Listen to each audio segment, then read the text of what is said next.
have today. And so we'd like to formally welcome all our compatriots from across Nigeria, wherever you are joining from. Talking of those joining us from the Northeast, Northwest, North Central, Southeast, and the Southwest of Nigeria. Thank you for being part of this conversation. Would also like to acknowledge our people from other parts of Africa, that is, those joining us from other countries in our continent here in Africa. Would also appreciate all of our compatriots who come in, who join, who listen in from across Europe, America, Asia, Middle East. We appreciate all of you. This is the 115th edition of NDLA's Open Forum on X Space, and I'm your host, Femi Babafemi. We're live from the national headquarters of the agency, that is the NDLA located in the nation's federal capital territory, Abuja. We'd like to let you know that indeed this is a platform where we share information, knowledge, and raise awareness about substance abuse and its devastating impact on human lives, public health, and indeed our environment. Not even our environment is spared. Now, this platform also serves as a channel of providing help to those struggling with substance abuse. We share our call center, toll-free helpline. We share quite a lot of information. We build networks and link people here on this platform so that we can continue to expand the frontiers of this conversation and bring succor to those who really need help, especially those in need of treatment, those struggling with the problem of substance abuse. It's equally a means for us to update you about all the activities of the agency, especially what we're doing to curb the scourge of substance abuse and illicit drug trafficking, as well as getting your feedback so that we continue to improve on our deliverables and serve you, our society, and indeed humanity better. We'd like to let everyone know that indeed this conversation is recorded and is streamed live on our other social media handles. That's at NDLA01 on Facebook and at NDLA TV on YouTube. You can always go back after this conversation to take a listen to the recording and even share with others. Now we already have our guest who will be bringing her up to the speaker's corner as soon as she's ready for that, but she's already on the platform. I've seen her. But before we get to her, before we invite her to talk to us today on this great topic, that is mental health and substance abuse, understanding words, arts, and music therapy for adolescents. That will be what we'll be discussing today. Stay in the spirit of mental health, which is which was just last week. That's Global Day for Mental Health, and that's stay in that spirit. We had to bring this conversation up today so that we can share a lot of information, share knowledge, and also experiences for the benefit of individuals, for the benefit of our communities, society, and indeed humanity at large. Now, before we invite our guests to make her presentation, let's remind you of some of the activities of the agency this past week, and that comes in our news highlight segment, which will be taken shortly by two of my ladies, that is Netta and Ifeoluwa. Netta, let's get to know what you guys have for us this week. Thank you. Thank you, sir. Good day to everyone, and thank you for joining us on this week's X-Games. My name is Netta Wedozie. Here are the NDLEA news highlights for the week. First, the headlines. Thailand returnee arrested with 3.1 billion naira heroin concealed in 6 bags at Lagos airport. As NDLEA intercept 22.7 billion naira worth of opioids at Lekki, Apapa, Onne Seaport. In a fresh wave of interdict.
students of Sacred Heart Seminary in Sude, the Ebonyi State Command, to students and teachers of St. Teresa Secondary School, Abakaliki, and the Oyo State Command to students and teachers of Ekunle High School, Iseyin. On Wednesday, 9th October, the Benue State Command took water advocacy lecture to commercial motorcycle riders in Boko, while the Abia State Command of NDLEA lectured students of Shore Foundation Academy, Aba, on the dangers inherent in drug use. Also, the Edo State Command delivered water enlightenment lecture to students and teachers of Joy Primary and Secondary School, Idogbo, Benin City, while the Niger State Command sensitized students and staff of Federal Government Girls Secondary School, Bida, on how drug use affects academic performance.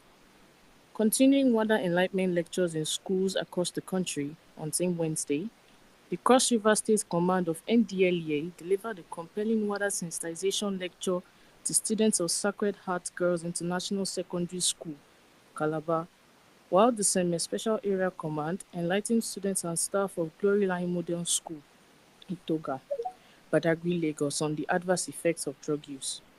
On Thursday, 10th October, the Rivers State Command delivered water enlightenment lecture to students of Western Country High School, Awada.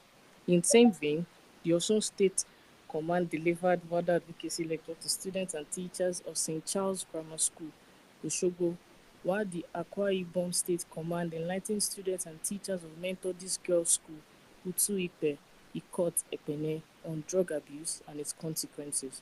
Concluding the water advocacy visits for the week on Friday, 11th October, was the Lagos State Command of NDLEA, which delivered water sensitization lecture to students of Badore Community Junior Secondary School, Aja, just as the Ogun State Command held a water sensitization lecture for community leaders at Songwater, while the SCT Strategic Command on same Friday held similar enlightenment lecture for students and staff of Model Secondary School, Maitama. That's the update for this week. My name is Ifetolu Wanimi, and I hand you over to our host, Mr. Femi Papafemi.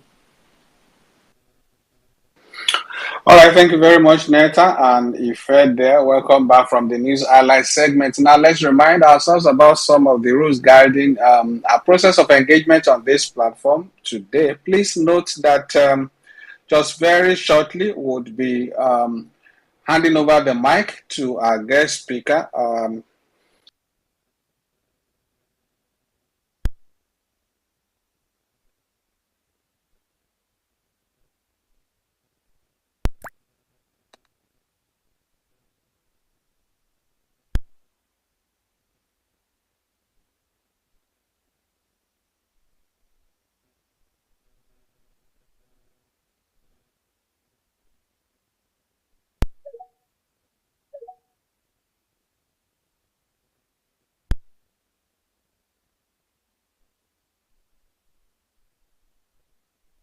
To address our chosen topic for today, and that we will be able to enjoy her presentation, and then we'll be able to listen to one another and enjoy, get some quite some takeaway. Okay, get some takeaway from this presentation. Okay, somebody is. I got you there, Francis. Thank you very much for that info. Okay, that's about that. Okay, let's quickly remind us about the NDLA's call center. That is where we have a wide range of services to support those struggling with substance abuse. We have experts at that call center. That is talking about counselors, clinical psychologists, psychotherapists, and psychiatric doctors, all of them working 24/7, every second, every minute, every hour, and every day of the week. You call them at any time of the day, they are ready to pick your call on our toll-free helpline. That is 0800 1020 3040. Our toll-free helpline again is 0800 10 20 30 40. You can sit in the comfort of your home from any part of the country and make a call, put a call through to this line. And there at the other end, you have experts talk to you, address your concerns, and even provide support to you or your loved one. Let's also note that indeed at this center, the official language English or even the relative that is Pidgin English. Our experts at the call center can also attend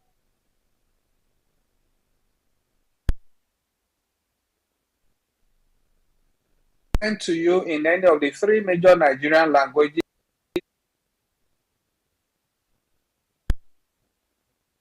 Help when they have issues struggling with substance abuse or their loved ones are struggling with substance abuse. That's that. Okay, let's now formally, I hope our guest speaker can now ask for the mic so that we can. But now let's let me quickly introduce our guest speaker today, and that is she is indeed, her name is Yen Adomi. I hope I got the Adomi right, but I think I've been tutored on how to pronounce her first name. That is Yen Adomi. She is a psychologist and the executive director at Safe Counseling Center, Abuja here.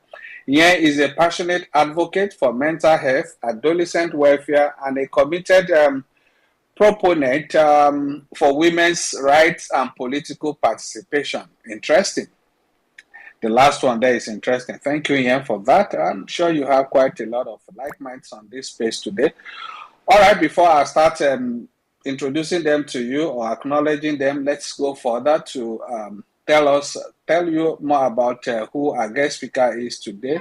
Like I said, she is a passionate advocate for mental health, adolescent welfare, and a committed proponent for women's rights and political participation. Her career and years of experience span multiple roles in advocacy, mental health, and legislative support, with a strong focus on creating a more inclusive and just society.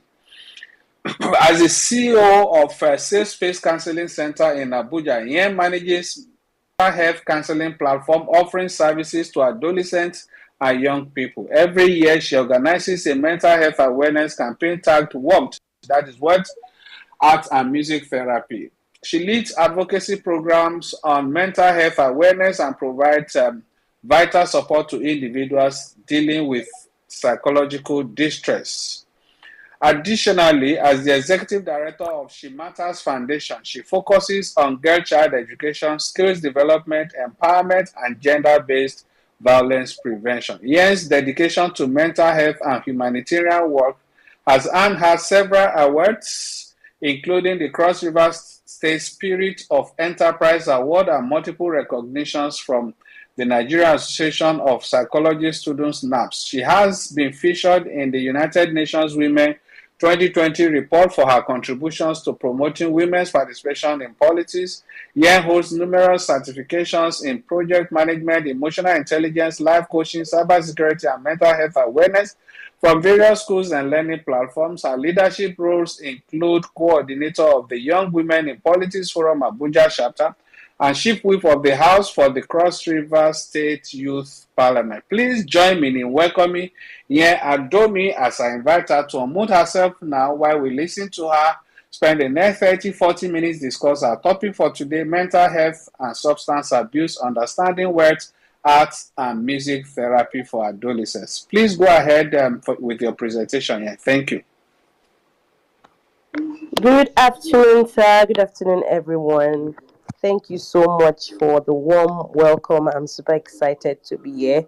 First, I want to take this opportunity to appreciate the NDLA, the chairman, the DG, and the entire leadership, and everyone on the team for this great opportunity to be on this space this afternoon. I'm super excited, and I'm hoping that it's going to be an amazing time. I also want to good afternoon to everyone and appreciate everyone that has joined us in today's conversation.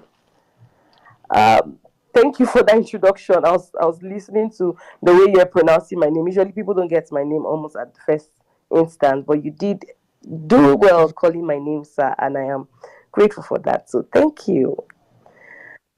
Thank you for that also. All right, sir. So I'll just go right ahead into the conversation for today. So, once again, thank you for having me. Our topic today is quite interesting. I'm sure a lot of people are wondering why art, music, and words therapy. Why not the conventional therapy that we are already used to? Because um, it sounds strange to a lot of people. Because sometimes when I have to have this conversation, people wonder like why that? Why not the regular therapy that we have in Nigeria in our society? But I'm hoping that after today, it's something that we'll be able to implement as individuals, as parents, as our country, Nigeria. Um, so in today's discussion, we'll be focusing on two crucial areas, which is adolescent mental health and, of course, substance abuse. These two areas are very pressing, not only in Nigeria, but in the entire world, the entire globe. Adolescent mental health and substance abuse. I know that NDLA space, I've joined couple of NDLA space, and we've had a lot of conversation on substance abuse. So that is not a new topic for this platform and for our listeners.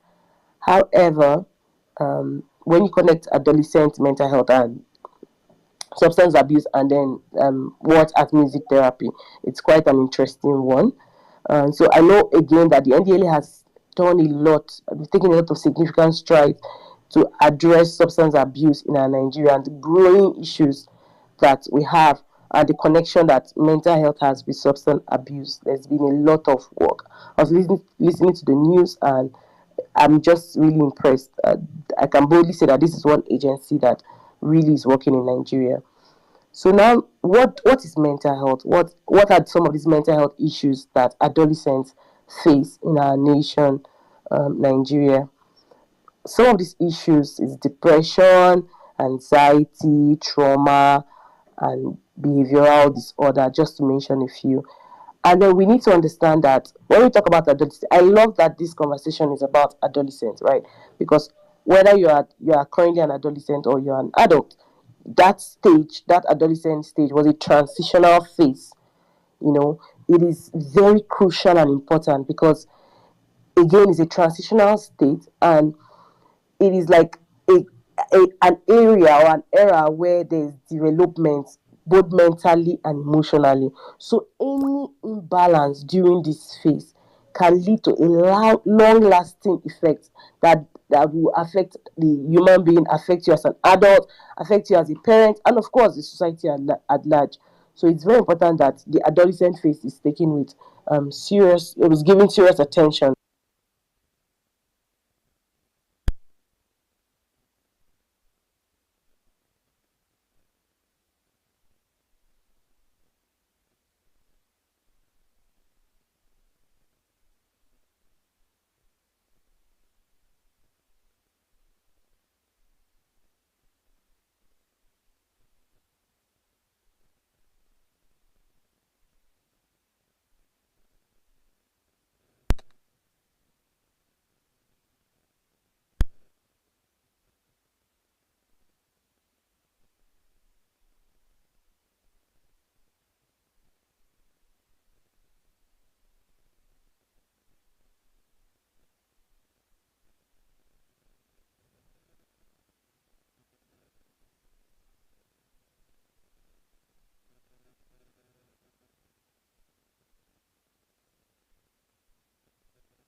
Yeah, so there was a lot of drug usage because people were bored, people were staying home, people didn't have much to do, so they were taking drugs, right? So I met a young girl. She was 16 at that time, and at this time she was heavily addicted to marijuana, to tramadol, and to codeine. Emphasis on the heavily addicted. When we started doing investigations to find out why is this at 16, why are you so addicted? Like, you're not just starting. Most persons are starting at that level, but she was already heavily addicted. We found out that her mom was HIV positive and had left all the responsibility of parenthood to this 16-year-old child. Their father, of course, no, no, let me take it back. I said, of course, sounding like fathers are always going to be out of the picture, so I apologize for that. But their father was out of the picture completely. He had disappeared and left them. So this 16-year-old child was a mother and a father to her 6 siblings. So at 16, she had 6 younger ones, so there's 7, right? So she was the parent. So the only way this girl could survive at her level, and of course she lived in an environment in, this was Cross River State, Calabar. This area was called Bayside. If anyone here knows Cross River, you know Bayside in Calabar, an area that has access to a lot of drugs. So this particular girl didn't have any issue finding these drugs, so she became the parent. So the parent neglect had pushed her to this. We found her, took her through treatment, got her a skill because she didn't want to go to school again.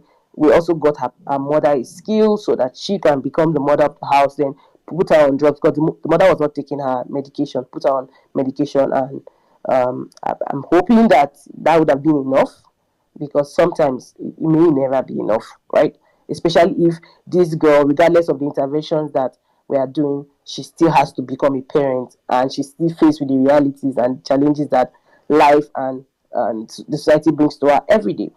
Another reason why adolescents will become dependent on drugs is academic stress, peer pressure, societal expectations. I'd like to talk a bit more on the societal expectations, especially family expectations, because in our society, Africa, Nigeria, we have parents who are constantly having high expectations for their children. You need to become a doctor, your grades are not good enough, you need to do this particular thing, this is the life that I want you to live. So that constant expectation from the society, from their family, mostly family, because at adolescent stage, the people who sometimes put that much pressure on you are family members, except the ones that are exposed to the internet. That is topic for when we go down the line. Yeah. So these expectations begin to push this adolescent to depend on drugs, right? I really like to share my story at every given opportunity I have. My dad, God bless his soul, was in the medical field. My mom was in the medical field. He wanted me to be a doctor, and I wanted to be a doctor. Sometimes I laugh at it. I laugh at the idea now. Like, I wonder what kind of medical doctor I'll be. I know some of you will say, you're still in the field, you're still in the area, so you're not completely so out of it. Yes, but I can tell you that the few times that I joined my father to the theater or to the labor room, because he had a private practice, right? So I fainted. I was always scared of blood. I was running away completely. But he wanted, and I understood with him, because at this time my other ones had already done art. There was no one going in the science direction. So, I mean, somebody had to take over the family business, right? So, I was going to do it. And I'm telling you the truth that I was actually going to do it. And I don't know. Again, I don't know. Whatever happened, happened. And I ended up finding my own passion. And I'm pursuing my career in psychology. And I love what I do. However, if this pressure continues, if parents, family members continue putting these children or these adolescents under this pressure, of course, we'll have a lot of mental health issues. So, that being said about the psychological stressors, employment, we have lack of access to basic.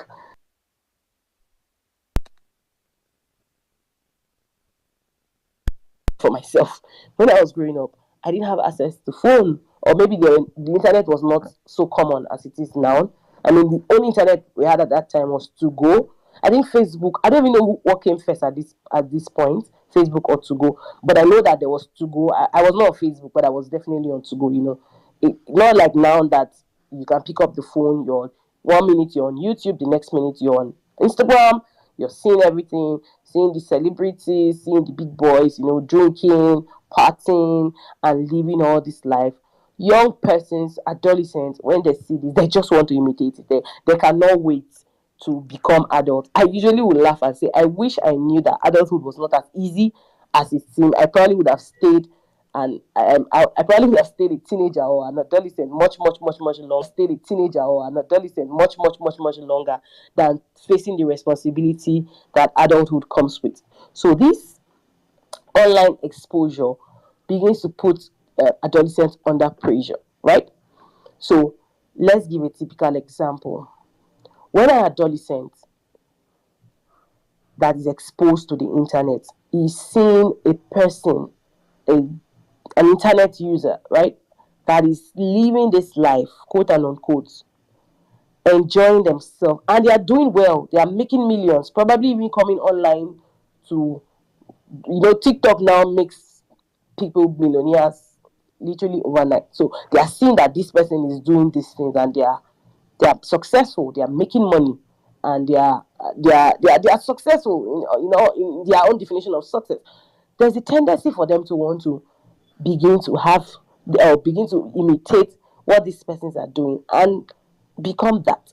So it is a responsibility of every adult. I do not say every parent, because sometimes even as an adult, even if you're not a parent to a particular adolescent, you see that this person, the access they have to the internet or to the online platforms is beginning to affect them. It is your responsibility to begin to guide them, to begin to advise them, to begin to correct them. There's a saying that in Africa, if a person does not raise a child, a community, that is something that is our culture, and it's one of those cultures that I really wish we can continue, even though it has its own downside, which is something I will still address on this space. However, it's beautiful when people are conscious of when we are a brother's keeper, right? So let's say you see a child that obviously the parent, the guardian is absent, both physically and mentally absent. You have to step in to ensure that you're guiding that person. Become mentors. Literally donate yourself and say, I want to be a mentor to this person, whether the child or the adolescent wants it or not. You want to mentor this person, you want to guide this person, you want to ensure that you're using your own experience, you're telling your life story to ensure that these adolescents don't go the route that you can obviously see that they are going. However, the downside to this, as much as online exposure is concerned, is that sometimes the adults, the youths, the parents are the ones that are putting these adolescents under pressure, right? So I usually would tell people that as a young person, as an internet user, you should know that whatever you put out there, you're not just putting out for yourself. There are people who may not have the ability to interpret it the way that you wanted to send that message. So you must ensure that you filter the information you're putting out there. So you should justify and ask yourself, like, okay, if this is my 10-year-old self, this information I'm putting out there, the internet usually was meant for only adults, right? But now teenagers, adolescents can pick up their phones. Even young children can pick up their phones, create this account, and lie about their age. There is no filter. The other day, I saw my 14-year-old cousin on Facebook, and he really sent me a Facebook friend request. I was like, he called on the phone, say, Auntie, I'm on Facebook. I sent you a request. Please accept it.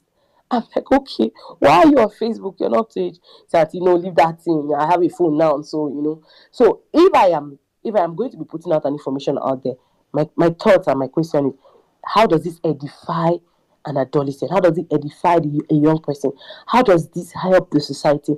We cannot all be using the word cruise to just literally litter the internet space with all manner of things, right? So again, you may be sending out a different message and another person is interpreting it in a different way. As much as I'm not saying live your life to impress people or don't be free, don't do the things that you want to do, I'm only saying Remember that they are adolescents, they are children on the internet space with you, whether you like it or not. You may say they are not supposed to be there. They have not. It's their parents' fault for giving them a phone. Again, they are there. Whether you want to accept it or not, they exist. They are there on this internet space. So you must ensure that you're deliberate about the information you put out there. So that being said, now let's look at the impact of mental health and substance abuse. We've already talked about what substance abuse is and the impact it has on in mental health and some of the triggers, some of the stressors on this, right? Adolescents who use substance are most likely going to have mental health issues, especially in cases where the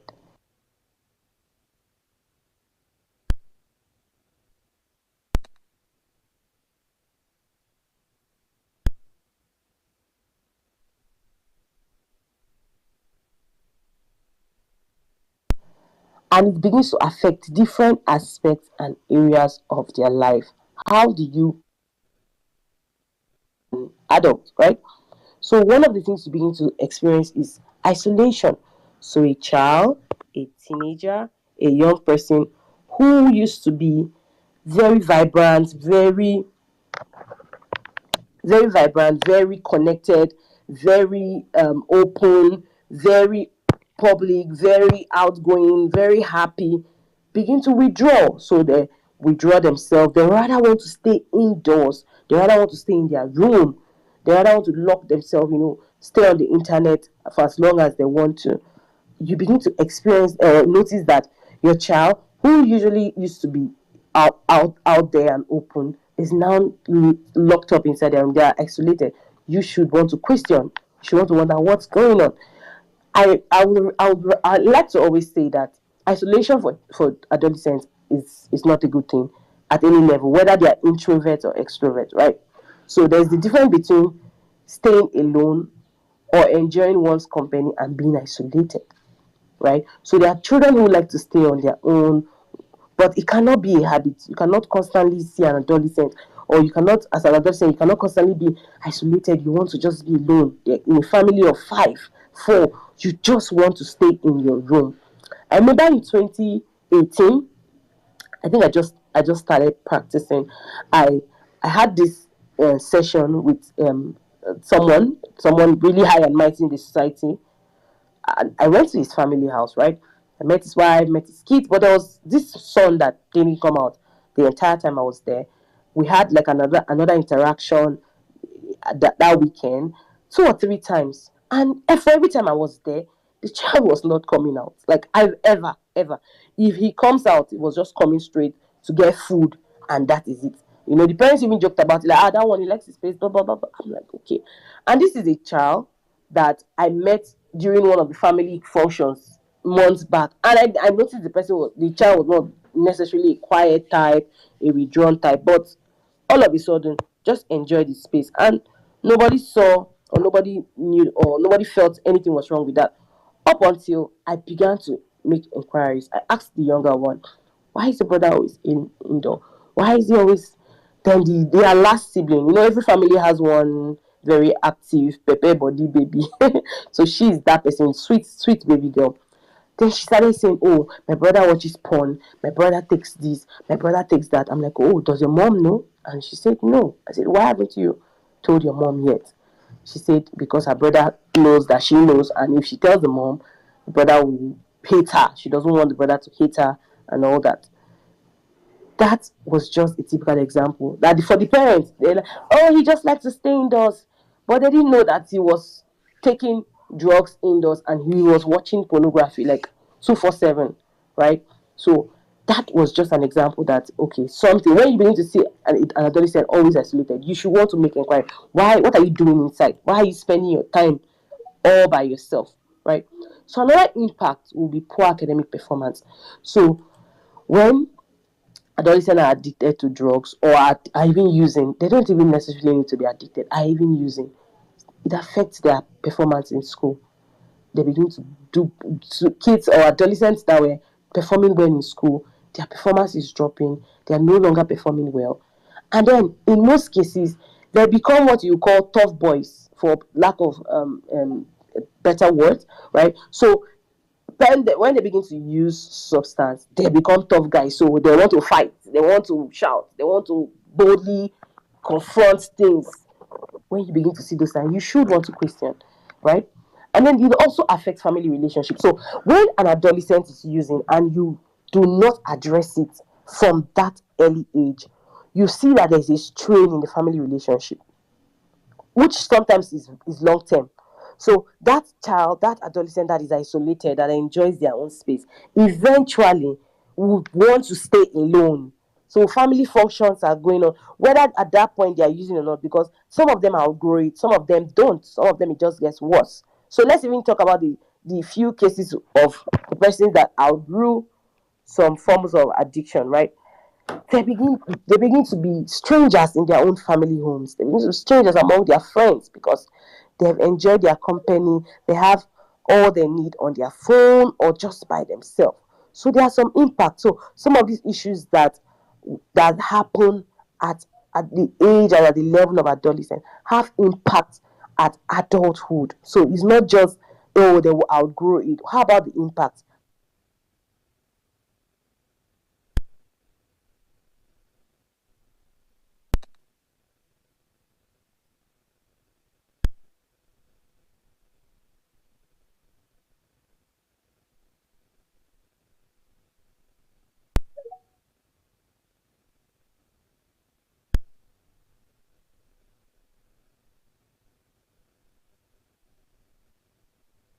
Know that these things do exist.